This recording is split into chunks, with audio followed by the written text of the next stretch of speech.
My hand actually hit the bell of the jellyfish initially and actually felt very solid, like touching an electric pineapple. It really kind of gave me a good zap. What was Jaimie Monahan, a campus recruiter for Deloitte Consulting, doing in the middle of a swarm of jellyfish? She's a marathon swimmer, one of the most accomplished open water swimmers in the world. She swam the English Channel in 2009 and has taken on swims up to 57 miles long and 33 hours in duration. For someone who claims she's not athletic, her list of accolades is sure long. Jaimie was the first person to complete the Ice Sevens Challenge, 1-mile swims on all 7 continents in water below 41 degrees. And she is a member of the International Marathon Swimming Hall of Fame. In this episode of Deloitte's Who We Are podcast, we talk with Jaimie about what it's like to swim with jellyfish, her attempt to set a Guinness World Record for marathon swims, and the impact that swimming has made on her well-being. Jaimie, hello, how are you? Great. Thanks, Mike. How are you? I'm doing really well. I've been looking forward to this conversation because when I heard Brent's intro, the thought of getting a chance to talk to someone who's done what you've done is pretty impressive. So before we get into some of the details of the swimming career, talk to me a little bit about your role at Deloitte. Sure. Yeah, I'm a campus recruiter in consulting for the New York office. I actually started just over 10 years ago now in the San Francisco office. Worked out there for a couple of years covering consulting for the West Coast. And I'm from New York originally, so an opportunity came for me to come back home. The firm was really supportive. Yeah, and I love campus recruiting. I definitely have a passion for it, and it definitely keeps me energized. Definitely have been very fortunate to pursue both my personal pursuits throughout my time here, but also take on a number of great different projects within recruiting as well. So definitely still really jazzed after all this time. Yeah, that's great. I was in San Francisco 10 years ago, so we may have overlapped. So I've been in Dallas about 7. All right, so let's get into this. This is really an exciting topic for me.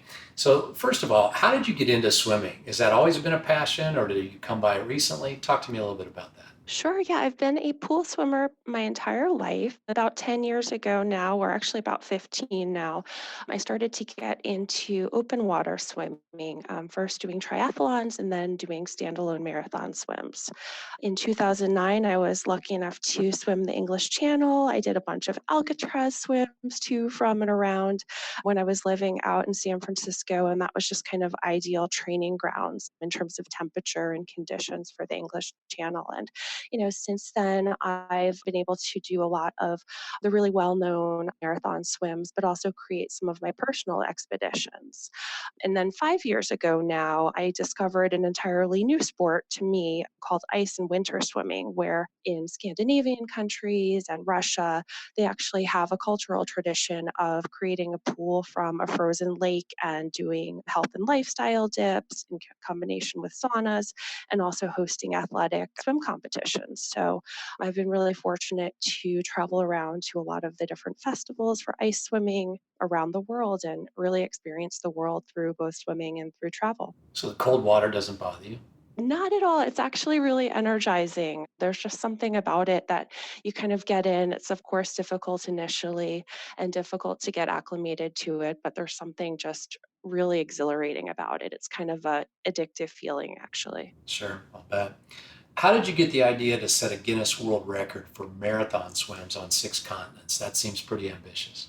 Sure. Yeah. So this was actually kind of a continuation of another goal that I had set the previous year, which was to do an ice mile, which is a 1-mile swim in water below 41 degrees Fahrenheit on each continent in the world. So all 7 continents. That was really fulfilling for me. I was able to participate in events around the world and also design some of my own expeditions, which was really fulfilling. Was kind of getting the question a lot after that, what will you do next? And started to think about other challenges with that would have that travel component and decided a friend a few years ago that I ran the Antarctica Marathon with back in 2015 had taken on a challenge called the World Marathon Challenge, where this group of runners actually runs a marathon on all 7 continents in 7 days altogether. And that's kind of planned by, a organization group that does that for everyone and everyone just kind of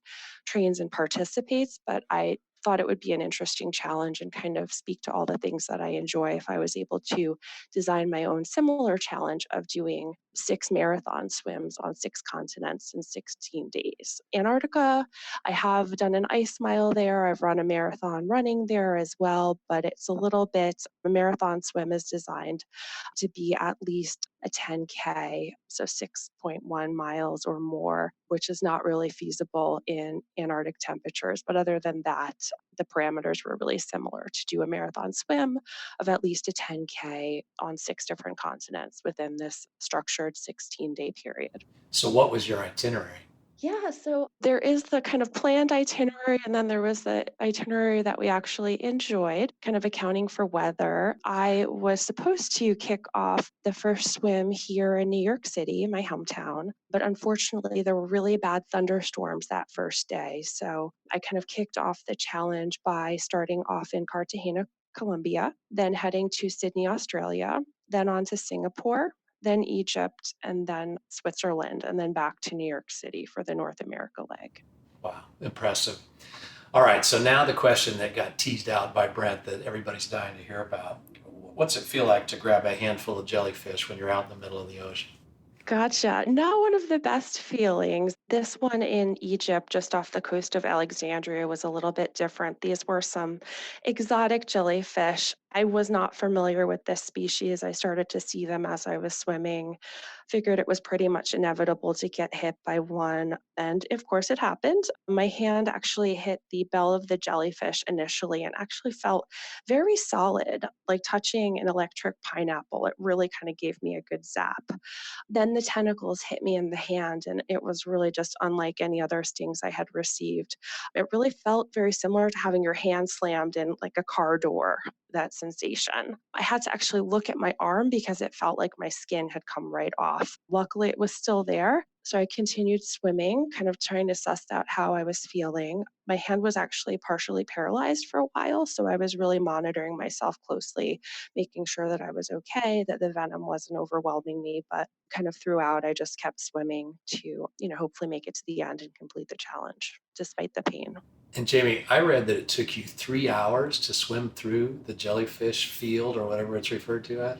Yeah, just about that, I would say. And kind of throughout that, usually I'm very relaxed when I'm swimming. It's almost like moving meditation. And this was in Alexandria on the waterfront, really gorgeous with sunset. Unfortunately, during that time, all I could really focus on was dodging these jellyfish because they had really painful stings. So, yeah, it was an intense effort for those 3 hours. I'm actually really lucky that it wasn't longer because that swim in particular was about 6 hours long, but it was luckily only a few hours through the jellyfish. That's just crazy. So that night, did you get medical attention?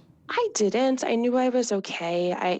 There definitely have been situations where the venom can really be very toxic if you get stung too much. I was fortunate in that I could swim kind of and avoid and dodge the jellyfish. Basically, the treatment, they can't really do too much for you anyway in hospital, but I kind of basically ran a bath with water as hot as I could stand to hopefully get some of the venom out. Definitely was really painful, but not to the level where I needed to go to hospital or anything. Wow, amazing. So coming home to Manhattan for the final leg, did that feel a little bit like a homecoming? Oh, it was amazing. And, like I said, this was kind of a reshuffling from my original intended swim for North America. And as I was going through the other swims on various continents, I really thought a lot about a North America swim that would be a replacement that could be really meaningful for me. I've been really lucky. I have actually done 4 previous swims around Manhattan Island. I live here. It's 28.5 miles and very current assisted, so it's just a lovely swim. So I decided to plan one of those as the final swim, and I think it was absolutely the right decision.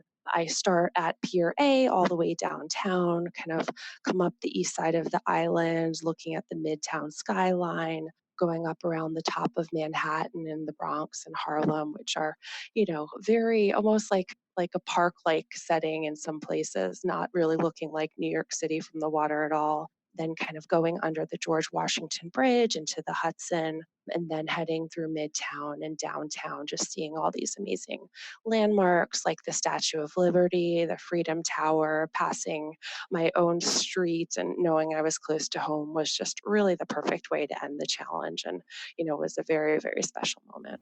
Yeah, you make it sound really pretty, like you're just on a cruise ship going around, instead of the fact that you're swimming a 50K at that point. All right, so let's shift gears a little bit. Think about what you've learned from marathon swimming. Have you been able to apply any of that to your job as a campus recruiter?